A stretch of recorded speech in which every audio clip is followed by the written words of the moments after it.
Hello everyone, स्वागत है आप सभी का गाइडेंस विद राज जायसवाल में। फाइनली जिस चीज का हम सबको महीनों से इंतजार था, यूपी ट्रिपल एससी जेई 2024 का मेंस एग्जाम पूरा हो चुका है। पूरे 4612 पदों के लिए ये एग्जाम था और मुझे पता है परीक्षा हॉल से बाहर आते ही हर कैंडिडेट के दिमाग में सवालों का एक तूफान सा आ जाता है। पेपर असल में कैसा था, सेफ स्कोर क्या रहने वाला है, और सबसे बड़ा सवाल कट ऑफ कहाँ तक जाएगी। तो चलिए इधर उधर की बातों को साइड में रखते हैं और सीधा इस डेटा ड्रिवन एनालिसिस में डाइव करते हैं ताकि इन सारे सवालों के असली जवाब हम निकाल सकें। अब देखिए, एग्जाम हॉल से बाहर निकलते ही ना अक्सर एक अजीब सा माहौल बन जाता है। हर तरफ से आवाजें आने लगती हैं कि अरे यार, पेपर तो बहुत आसान था, या मेरे तो 70 से ज्यादा क्वेश्चन एकदम सही हो रहे हैं। ये सब सुनकर अच्छे अच्छे कैंडिडेट्स पैनिक करने लगते हैं। धक धक होने लगती है कि क्या वाकई कट ऑफ 70 के पार चली जाएगी। लेकिन सच बताऊं, ये जो एग्जाम के तुरंत बाद वाला पैनिक और ये हवाबाजी होती है ना, ये अक्सर असलियत से कोसों दूर होती है। आज के इस पूरे एनालिसिस में हम हवा में कोई बात नहीं करेंगे, हम बात करेंगे सिर्फ और सिर्फ वास्तविक तथ्यों पर। इसलिए इस विश्लेषण को पूरा जरूर देखिएगा। तो आज के इस एनालिसिस का रोड मैप क्या रहने वाला है, फटाफट देख लेते हैं। सबसे पहले हम करेंगे पेपर के लेवल का एक रियलिटी चेक। उसके बाद नॉन टेक यानी यूपी जीके और कंप्यूटर का एकदम माइक्रो एनालिसिस। तीसरे नंबर पर आएगा आपका 65 सवालों वाला टेक्निकल ब्रेकडाउन। फिर हम बात करेंगे आपके सेफ स्कोर और एक्सपेक्टेड कट ऑफ की, और अंत में आगे के लिए कुछ बहुत जरूरी गाइडेंस। तो चलिए सबसे पहले बात करते हैं पेपर ओवरव्यू की, एकदम रियलिटी चेक। देखिए, किसी भी एग्जाम का लेवल सिर्फ उसमें छपे हुए सवालों से तय नहीं होता है। आप लोग किस मेंटल स्टेट से गुजरे हैं वो भी बहुत मैटर करता है। जो लोग इस पेपर को आसान बता रहे हैं ना, वो सच में एक बड़े भ्रम में जी रहे हैं। रियलिटी ये है कि पेपर का लेवल मॉडरेट टू टफ था।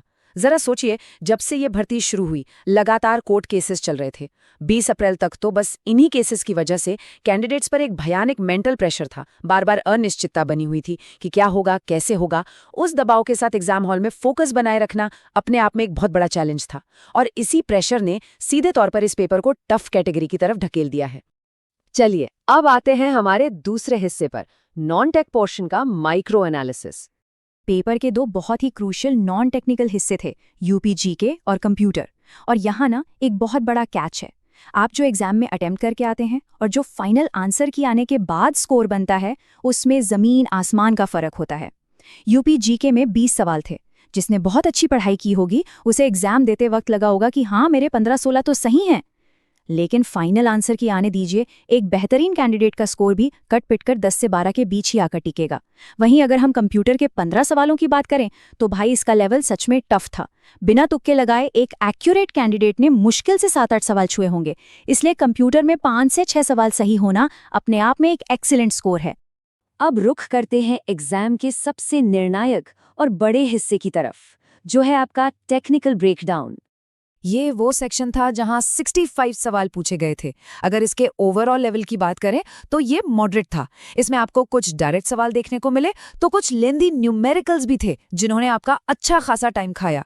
अब मजेदार बात देखिए, एग्जाम के तुरंत बाद लोग दावा कर रहे हैं कि अरे मैंने तो 50 से 55 प्लस अटेम्प्ट किए हैं। लेकिन रुको यार, जब आप घर आकर आंसर की से मिलाते हैं ना, तो वो जो सिली मिस्टेक्स होती हैं और नेगेटिव मार्किंग होती है, वो अपना असली रंग दिखाती है। असलियत ये है कि एक सीरियस कैंडिडेट का रियलिस्टिक स्कोर 40 से 45 के बीच ही आकर रुकेगा। अगर इस सेक्शन में आपका स्कोर 40 के आसपास बन रहा है तो विश्वास मानिए आप बहुत ही सॉलिड पोजीशन में हैं। तो भाई अब इन सारे कैलकुलेशंस को एक साथ जोड़ते हैं, बात करते हैं सेफ स्कोर और एक्सपेक्टेड कट ऑफ के। अब तक हमने पेपर के हर हिस्से को एकदम गहराई से समझा। अब थोड़ा सीधा सीधा गणित लगाते हैं। टेक्निकल से आए आपके रियलिस्टिक 40 नंबर, यूपी जीके से हमने पकड़े 10 से 12 नंबर, और उस टफ वाले कंप्यूटर सेक्शन से लगभग 5 नंबर। अब अगर हम 40, 10 और 5 को जोड़ दें तो टोटल कितना बनता है? 55। यानी अगर आपका टोटल स्कोर 50 से 55 के जोन में बन रहा है तो ये एक बेहद ही सुरक्षित स्थिति है। इस पेपर के लेवल और उस भयानक मानसिक दबाव को देखते हुए ये एकदम एक्सीलेंट ब्रैकेट माना जाएगा। आप बिल्कुल सेफ जोन में है। और अगर हम मैक्सिमम एक्सपेक्टेड कट ऑफ की बात करें ना, तो वो किसी भी हाल में 55 से 57 मार्क्स को पार नहीं करने वाली। लिख कर ले लीजिए, कट ऑफ इससे कम जरूर जा सकती है, लेकिन इससे ज्यादा जाने की कोई तार्किक गुंजाइश ही नहीं बचती है। इसका सीधा सा कारण क्या है? कंप्यूटर का वो टफ सेक्शन और यूपीजीके का अच्छा खासा लेवल, ये दोनों ही फैक्टर्स मिलकर कट ऑफ को नीचे की तरफ खींचेंगे। इसलिए 55 से 57 आपकी एक अधिकतम और एकदम सुरक्षित सीमा है।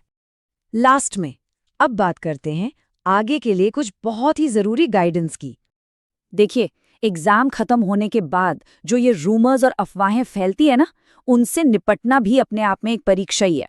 जो लोग 65 या 70 प्लस के दावे कर रहे हैं, उन पर बिल्कुल ध्यान मत दीजिए। फाइनल आंसर की आने दीजिए, सबके नंबर गिरेंगे, ये तय है। आप लोगों ने एक बहुत ही मेंटली ड्रेनिंग और थका देने वाले प्रोसेस को पार किया है। इस लॉजिकल एनालिसिस पर भरोसा रखिए और पैनिक बिल्कुल मत कीजिए। इस सारे शोर को इग्नोर कीजिए, कुछ दिन आराम करिए और पूरी पॉजिटिविटी के साथ आगे बढ़िए। लेकिन हाँ, जाते जाते एक सवाल अपने आप से जरूर पूछिएगा। जिस तरह से यूपी ट्रिपल एससी लगातार अपने पैटर्न को टफ और अनप्रिडिक्टेबल बना रहा है, क्या अब हमें अपनी आगे की तैयारी की रणनीतियों को पूरी तरह से बदलने की जरूरत नहीं है? सोचिएगा जरूर। आज के इस विश्लेषण में हमारे साथ जुड़ने के लिए आपका बहुत बहुत धन्यवाद।